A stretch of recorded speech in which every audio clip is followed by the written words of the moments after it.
Here's another testimony of Dad. I love you, Dad. Here we go. Give him a testimony about this one. Way back in '69. Oh Lord, he was good. I went to work. That's shortly after I got saved, and the devil began to beat at a fella. He knows. But anyway, I knew there was something wrong, but I didn't know what. And I kept working every day. And I remember one day I was over working for a fella putting a big picture window in. And I was weak. I was losing quite a lot of weight, and I was weak. And I fell against the window, and I think, if I'm not mistaken, I broke the glass. And I told him I'd make it right, but no, that's okay. I think it was the insurance would pay or whatever. Anyway, I went home. It was about 4 o'clock. It was a little early quitting, but I went home and I said, "There's something wrong. I'm dizzy." So I went. Violet convinced me you should see the doctor, and I never been a doctor almost all my life, just very little. So I went to the doctor, and he took test, and then there was 5 different doctors start checking me, and they said, "Your kidneys are completely gone. They're gone completely." He said, "The most we can." I told them I want them to be honest. And they said, "You could, when they take you, we could ship you to Montreal after a while, not right then, in a few months." And he said it'd be about 6 months that they gave me. And they were going to send me to Montreal before that to live my 6 months out. And I come home to Violet, and you know how the devil attacked me. And boy, I was discouraged. And, we try not to get discouraged because we know God's all big. And I told her, I said, what the doctors told me. And I'll never forget the words she said. And it went right through me. I felt the Spirit of God when she said it. I said, "I don't know what we're going to do." And she said these very words: "We're going to take this case to Jesus." And that's what we did. They were praying Ontario. They were praying pretty well all over the world, down in Nashville and all them places, praying. And I was getting worse and worse and worse all the time.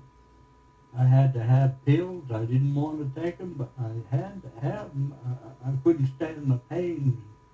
Anyway, this Sunday we said, we'll go up to Mother's, bring Mother down, have some prayer meetings. We went up. All the children was with us. We went up, and Mother said, "There's no church tonight." I said, "No." She said, "They're having special meetings in Tilly." I said, "Oh, well." And I said, "Why don't you come down with us? We'll go home." And so she did. She got ready, and we started back home. And when we got to Tilly's, where you turn off before you get to Perth, she said, "We should go out there." Jesus. And I swung the car, and we went out. And it was Brother Marcus preaching. And Brother Dana was there, and Brother Pearlie Shaw, and all of them. And I was in bad shape, Jim. Oh my. Well, if you ever had to go to the washroom and you couldn't do your water, and all at once you did, and it was just there was skin and blood and flecks. It was awful. I passed out. But anyway, the service got over, and I was sitting with Mother and Violet and the kids there, and Mother said, "Why don't you go get prayed for?" I said, "They're praying everywhere, Mother, and I can't seem to be healed. Maybe God don't want me healed." And Dana was walking by, and I grabbed his hand, and I said, "Would you fellas pray for me?" He said, "We'd love to." And I went up, and he told Brother Marcus what was going on, and Brother Marcus, he just got done preaching, and he put both hands around me. He was all sweaty. You could feel the Holy Ghost when he wrapped his arms around me. He said, "You remember this woman at the well? I'm going to give you water that you don't know of." Mister, he began to pray for me, and I was going back, laying out, and there was some that caught me. And after it was all over, I left there, and I felt good. I knew I was healed. I knew I was. I went out in the car and started the car, and then I had to use the bathroom. And that's when I had the fight with the devil. All the way in, I said, he mentioned it. "You ain't healed." I said, "Don't you remember that whipping post Jesus got beat? When that blood ran down?" I said, "I'm healed by the blood of the Lamb." And I went in there, Jim, and I made my water normal. And from that day to this day, it's been normal. God's been good to me. Thank you, Jesus. He's been good to us all.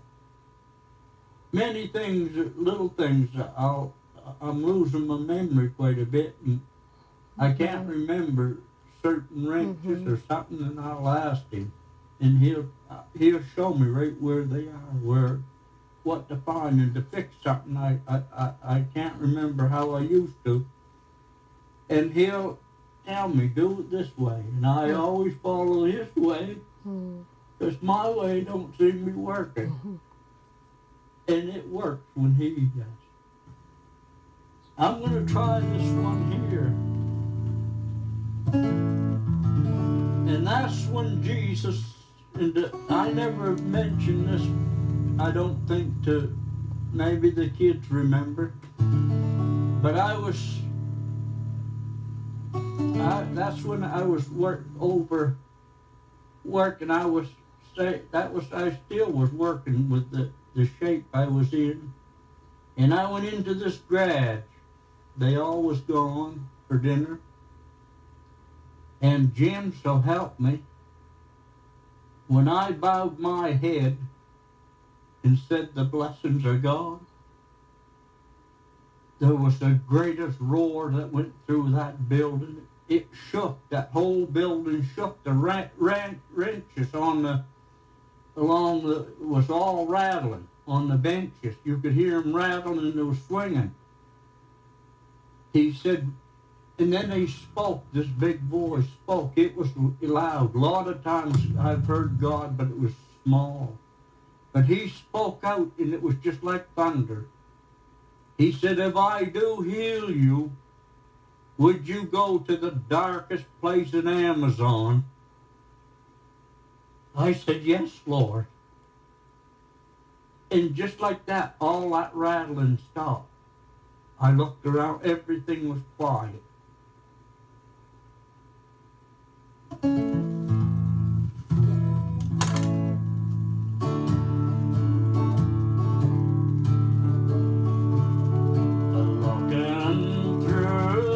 Pages of the Bible I can hold. The Master is creating a disciple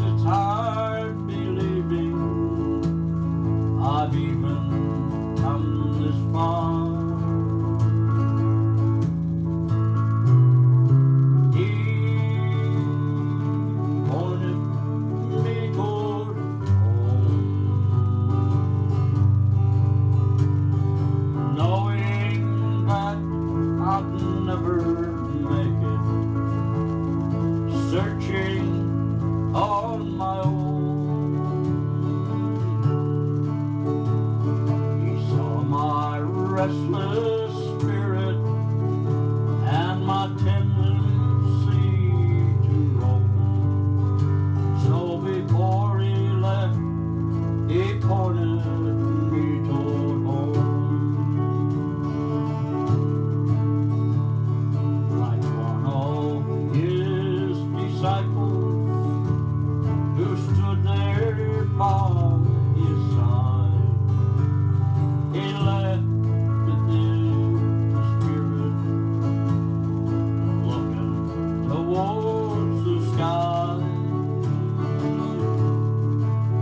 And with my eyes on heaven, I see the promise given, and it draws away my attention away from those other roads. He pointed me toward home, knowing that I'd never find him, searching on my own. He saw my restless spirit and my tendency to roam. So before he left, he pointed me toward home.